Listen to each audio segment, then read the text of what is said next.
शरत चंद्र चट्टोपाध्याय जी की कहानी हरिचरण। कथावाचक निर्मल मिश्र।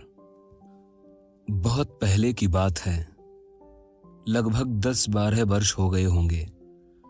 दुर्गादास बाबू तब तक वकील नहीं बने थे। दुर्गादास बंद्योपाध्याय को शायद तुम ठीक से पहचानते नहीं हो। मैं जानता हूं उन्हें। आइए उनसे परिचय करा देता हूं। बचपन में कहीं से एक अनाथ कायस्थ बालक ने रामदास बाबू के घर में आश्रय लिया था।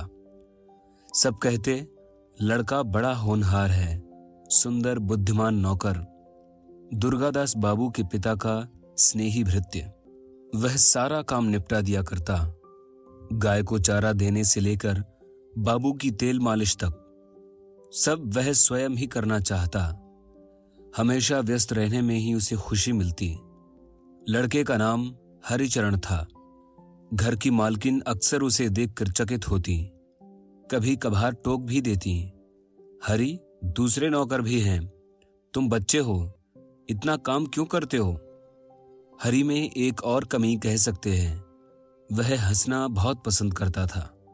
हंसकर उत्तर देता, माँ हम गरीब हैं, हमेशा काम करना पड़ेगा और वैसे भी बैठकर क्या होगा। इस तरह काम करते हुए स्नेह की गोद में पलता हरिचरण का 1 वर्ष व्यतीत हुआ। सुरो रामदास की छोटी बेटी है। उम्र अभी लगभग 5-6 वर्ष। हरिचरण के साथ उसकी बड़ी आत्मीयता है।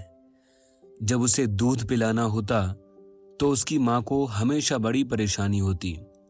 अथक प्रयत्न के बाद भी जब वह अपनी बेटी को दूध पीने के लिए नहीं मना पाती तो हरिचरण की बातों का ही असर उस पर होता। अब छोड़ो यह सब, बेकार की बातें बहुत हुई। असल मुद्दे पर आता हूं, सुनो। शायद सूरों के हृदय में हरिचरण के प्रति प्रेम का अंकुर फूटने लगा था। दुर्गादास बाबू की उम्र जब 20 बरस की थी तब की घटना सुनाता हूं। वह उन दिनों कलकत्ते में पढ़ा करता था। घर आने के लिए स्टीमर पर दक्षिण की ओर जाना पड़ता था। उसके बाद भी लगभग 10-12 कोस पैदल चलना होता। राह इतनी सुगम्य नहीं थी, इस कारण दुर्गादास बाबू घर बहुत कम आते। इन दिनों वह BA पास होकर घर लौटे हैं। माँ अत्यंत व्यस्त थी। उन्हें अच्छी तरह खिलाना पिलाना, देखभाल करना जैसे पूरे घर में उमड़ पड़ा था। दुर्गादास ने पूछा, माँ यह लड़का कौन है?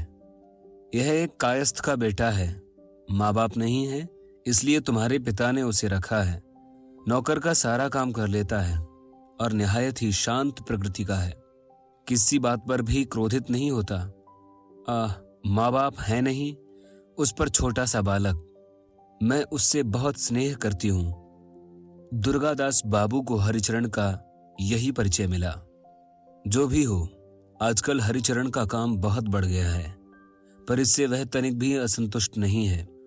छोटे बाबू दुर्गादास को स्नान कराना, आवश्यकता अनुसार घड़े में जल भरकर लाना, ठीक समय पर पान उपलब्ध कराना, उपयुक्त अवसरानुसार हुक्के का प्रबंध इत्यादि में वह अत्यंत पटु था।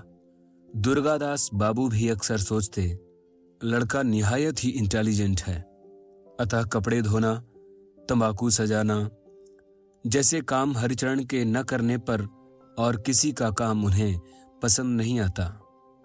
कुछ समझ नहीं पाता हूं, कहां का पानी कहां जाकर खड़ा होता है। ये सब बातें सबके लिए समझ पाना संभव नहीं, आवश्यकता भी नहीं, और मेरा भी फिलॉसफी लेकर डील करने का उद्देश्य नहीं है। फिर भी आपसे 2 बातें कहने में हानि क्या है। आज दुर्गादास बाबू को एक भव्य रात्रि भोज का निमंत्रण है। घर में नहीं खाएंगे, संभवतः देर रात से लौटेंगे। सो हरिचरण से कह गए कि सब काम निपटाने के बाद उसका बिस्तर व्यवस्थित कर रखे। अब हरिचरण की सुने। दुर्गादास बाबू बाहर की बैठक में रात को सोते हैं। इसका कारण कोई नहीं जानता।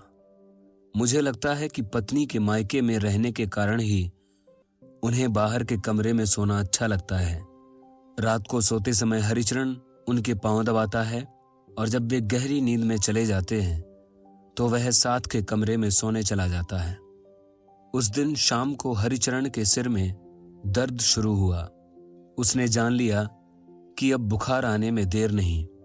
पहले भी बीच बीच में उसे बुखार होता रहता है, अतः वह इसके लक्षणों से परिचित है।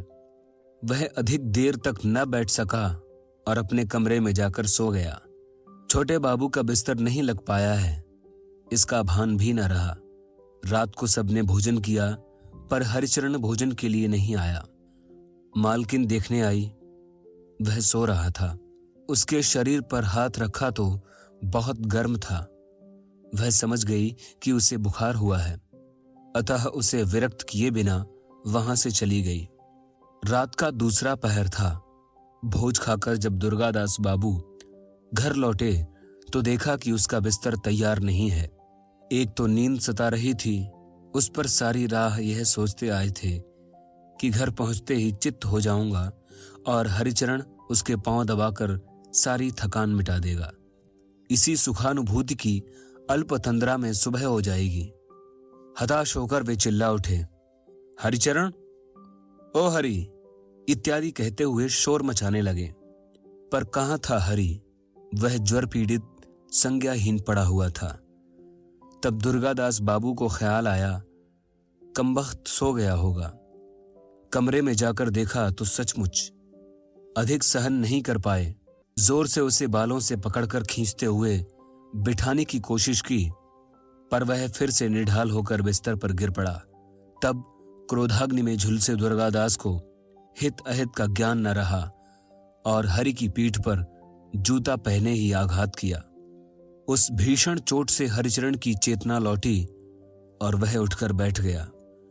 दुर्गादास बाबू ने कहा, तो जनाब मजे से सो रहे हैं, बिस्तर क्या मैं स्वयं लगाऊंगा? कहते हुए उनका क्रोध और भड़का। हाथ में थामे बेंत से उसकी पीठ पर 2-3 जड़ दिए। उस रात जब हरि उसके पांव दबा रहा था, तब शायद एक बूंद आंसू दुर्गादास बाबू के पांव पर गिरा था। फिर तो सारी रात दुर्गादास बाबू सो नहीं पाए। वह एक बूंद आंसू बहुत गर्म महसूस हुआ था। दुर्गादास बाबू हरिचरण को बहुत प्यार करते थे। उसकी नम्रता के लिए वे ही क्यों, वह सबका प्रिय पात्र था। विशेषकर इस महीने भर घनिष्ठता में वह उनका और भी अधिक प्रिय हो उठा था। रात में कई बार दुर्गादास बाबू को लगा कि एक बार देख आएं, कितनी चोट लगी है, कितनी सूजन हुई है, पर वह एक नौकर है, अच्छा नहीं लगेगा। कई बार मन में आया कि एक बार पूछकर आएं, बुखार कम हुआ क्या, पर उससे लज्जा महसूस होती। सुबह हरिचरण मुंह धोकर पानी ले आया, तंबाकू सजाया।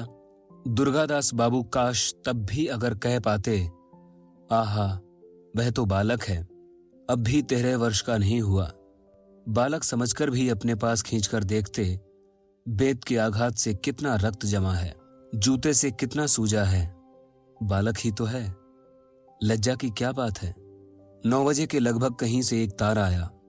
उससे दुर्गादास बाबू का मन विचलित हो उठा। खोलकर देखा, पत्नी बीमार है। उनका हृदय बैठ गया। उसी दिन कलकत्ता लौटना पड़ा। गाड़ी में बैठते हुए सोचा, भगवान समझूंगा प्रायश्चित हुआ। प्रायः महीना हो गया। दुर्गादास बाबू का चेहरा आज प्रफुल्ल है। उनकी पत्नी बच गई। घर से आज एक पत्र आया, उनके छोटे भाई का था।